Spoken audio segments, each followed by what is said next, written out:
ముంచిండు, విద్యార్థులను ముంచిండు, నిరుద్యోగులను ముంచిండు, రైతులను ముంచిండు, గిరిజనులను ముంచిండు, మైనారిటీలను ముంచిండు, మహిళలకు మంత్రి పదవి ఇవ్వకుండా మా ఆడబిడ్డల్ని ముంచిండు.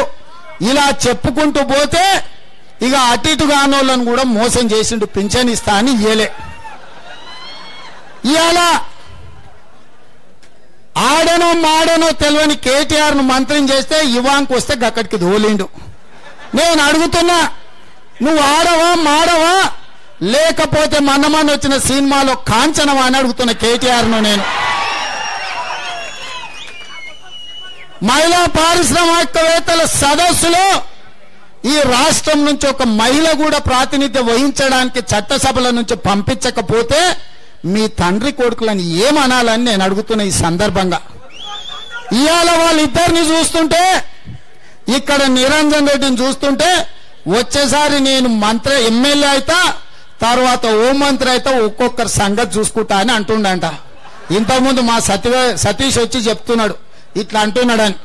నేను చెప్పిన సతీష్ కు మీకు కూడా ఈ వేదిక మీద నుంచి విజ్ఞప్తి చేస్తున్నా, పంది ఎంత పలిచినా నంది అవుతుందా? అవుతుందా చెప్పురి?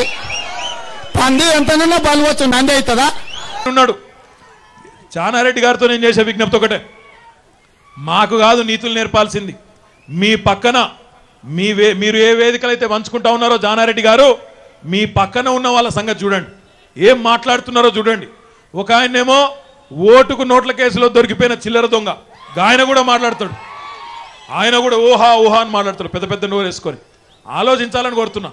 ఒకసారి మాట్లాడే ముందు మన చరిత్ర ఏంది, మన బ్యాక్గ్రౌండ్ ఏంది, మన బతికేంది అవి చూసుకొని మాట్లాడితే బాగుంటుంది.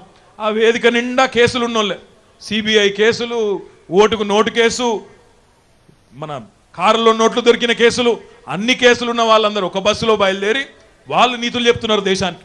కాబట్టి దయచేసి మీరు ఆలోచించాలని కోరుతా ఉన్నా. 50 ఏళ్ల కాంగ్రెస్ పాలన చూసినారు, 3.5 ఏళ్ల తెలంగాణ ప్రభుత్వ పాలన చూసినారు.